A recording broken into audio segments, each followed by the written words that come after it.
Assalamualaikum warahmatullahi wabarakatuh. Selamat pagi, Puhaba Syedara. Kembali lagi bersama kami dalam Berita Aceh. Bersama saya, Elzira Felicia. Sejumlah berita aktual dan menarik lainnya telah kami siapkan untuk Anda. Berikut 3 pilihan berita utama pada pagi hari ini.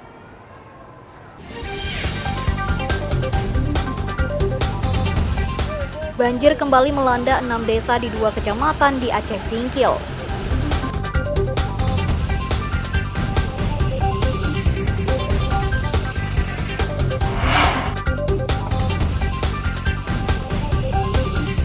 Para korban banjir di Aceh Barat mulai diserang berbagai penyakit, terutama demam dan penyakit kulit.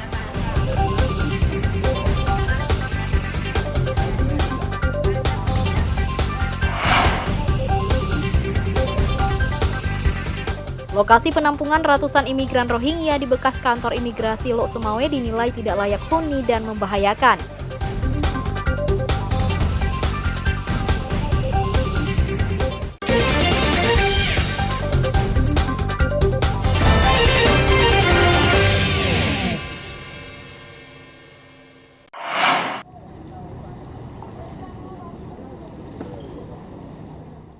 Banjir yang melanda sejumlah kecamatan belum sepenuhnya surut. Kini permukiman di 2 kabupaten Aceh Singkil kembali terendam. Banjir juga merendam jalan lintas barat Sumatera yang menyebabkan sejumlah kendaraan mogok terjebak genangan banjir. Jalan nasional dari Kabupaten Aceh Singkil menuju kota Sebul Salam di Desa Silatong, Kecamatan Simpang terendam sejak Sabtu. Ketinggian banjir bervariasi antara setengah hingga 1 meter. Jalan lintas provinsi hanya bisa dilintasi mobil dan truk, sedangkan pengendara sepeda motor harus menunggu banjir surut atau menumpang perahu untuk diseberangkan. Selain merendam badan jalan nasional, banjir juga menggenangi permukiman 6 desa di Kecamatan Singkil dan Kecamatan Simpang Kanan. Ke-6 desa tersebut adalah Desa Silatong, Desa Ujung Limus, Desa Cibubukan, Desa Tanjung Emas, dan Desa Lairiman dan Desa Muarapea. Dari Medan, Bang. Ngapain kemari, Dek? Mau ke acara MTQ tingkat provinsi Aceh. Iya. Di Semelu, tuan rumah. Iya. Mana mobilnya? Kereta nih, kereta Supra. Nah, terus kenapa kereta? Banjir ini, Bang. Bang. Bapak ini seperti bapak ini. Astagfirullahaladzim, ya Allah. Ini teguran bagi kita pada Allah SWT. Kenapa nggak bisa lewat, Dek? Banjir, Bang. Iya. Sepaha juga, sepaha saya nih ya. Ratusan rumah, sekolah, dan kantor desa serta fasilitas umum di Kecamatan Simpang Kanan juga terendam.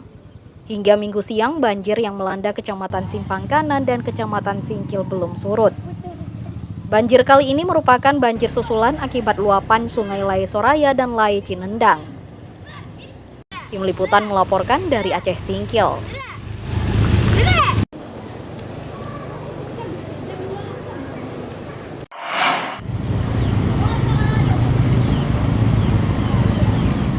Banjir yang melanda Kabupaten Aceh Singkil meluas pada Minggu pagi. Banjir yang merendam 25 desa di 4 kecamatan menyebabkan lebih dari 4.000 rumah tergenang. Tingginya curah hujan menyebabkan debit air beberapa sungai di daerah itu meningkat dan meluap ke permukiman. Akibatnya aktivitas warga terganggu lantaran badan jalan dan pasar rakyat terendam. Permukiman Kecamatan Singkil menjadi wilayah yang paling parah lantaran seluruh desa di Kecamatan Singkil terendam banjir. Banjir yang juga merendam sejumlah badan jalan antar kecamatan dan jalan lintas provinsi. Sejumlah fasilitas umum seperti kantor pemerintah dan sekolah juga terendam hingga setengah meter. Petugas BPBD Aceh Singkil mencatat 4.626 keluarga atau 18.633 jiwa terdampak banjir. Petugas terus menyisir permukiman untuk membantu dan mengevakuasi korban banjir. Baik, untuk sementara air Sungai Lae Soraya juga sedang mengalami peningkatan. Lae Cinendang juga seperti itu sedang mengalami peningkatan.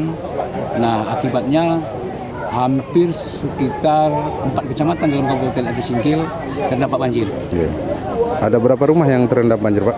Baik, untuk rumah lebih kurang sekitar 4.000 terendam air akibat meluapnya Sungai Kurung Singkil. Ketinggian banjir yang merendam Aceh Singkil terus meninggi. Ketinggian air di pemukiman sekitar 1,5 meter, sementara di ruas jalan provinsi air hampir setengah meter. Tim Liputan melaporkan dari Aceh Singkil.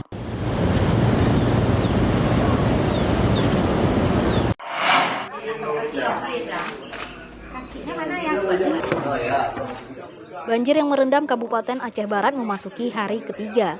Aktivitas dan kesehatan warga mulai terganggu karena diserang penyakit kulit hingga gatal-gatal.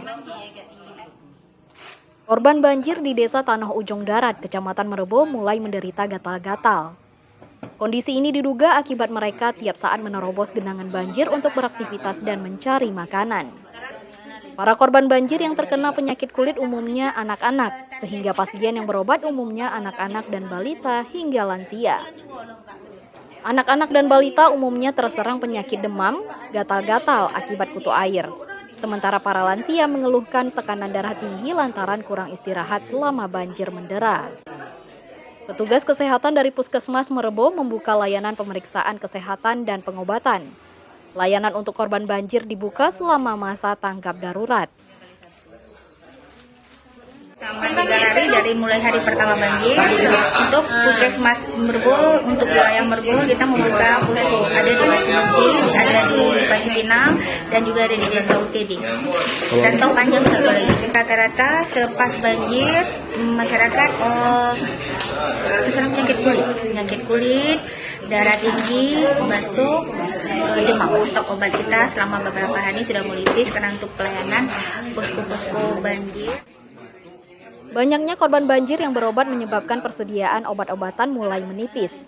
Petugas mengharapkan suplai obat-obatan dan vitamin dari Dinas Kesehatan Provinsi segera tiba. Pemkab Aceh Barat menetapkan status darurat terhadap bencana banjir yang merendam 11 kecamatan ini. Petugas pun sudah mendirikan dapur umum dan menyalurkan bantuan masa panik ke sejumlah tempat pengungsian. Kemarin kita sudah tetapkan status darurat dan saya sudah laporkan kepada Gubernur, ke pemerintah provinsi. Hampir merata deh sebenarnya nih, termasuk KW16. Saya juga dapat informasi di Waila Barat, dan karena berhubung waktu, kita besok pagi juga berangkat lagi. Yang jelas semua kecamatan nanti kita kunjungi dan kita memastikan warga kita hari ini terlayani dengan baik dan tidak ada yang tidak makan. Kemudian untuk kebutuhan dasar, sesuai memang kebutuhan di lapangan, ada beras. Banjir yang melanda 11 kecamatan di Kabupaten Aceh Barat belum sepenuhnya surut.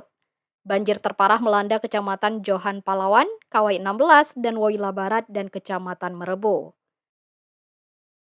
Basriadi melaporkan dari Aceh Barat.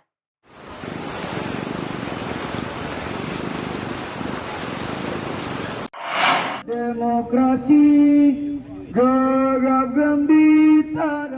Lambannya penanganan dampak dan nasib korban banjir bandang mendorong warga berunjuk rasa di depan kantor Bupati Aceh Tenggara setempat Jumat pagi. Para korban banjir bersama mahasiswa menuding Pemkab Aceh Tenggara kurang serius menyingkirkan material banjir dan mitigasi bencana.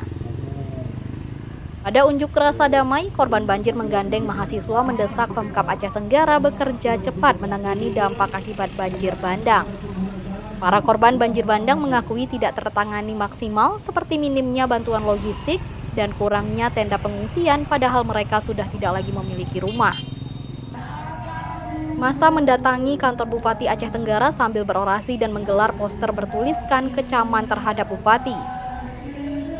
Aksi ini nyaris ricuh lantaran massa memaksa masuk ke kantor Bupati dengan menerobos pintu gerbang yang dijaga petugas Satpol PP dan polisi.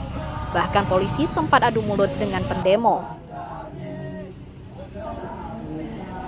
Di hari yang sama, surat kami tidak diindahkan, surat kami tidak dibalas.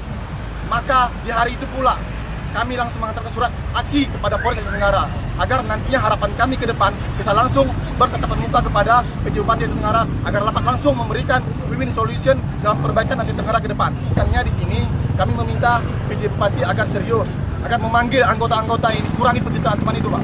Nah, bila nggak dipenuhi gimana? Bila ini tidak dipenuhi, kami akan stay di sini dan akan kami pastikan 3 hari, 4 hari ke depan akan ada gelombang besar, akan ada gerakan besar.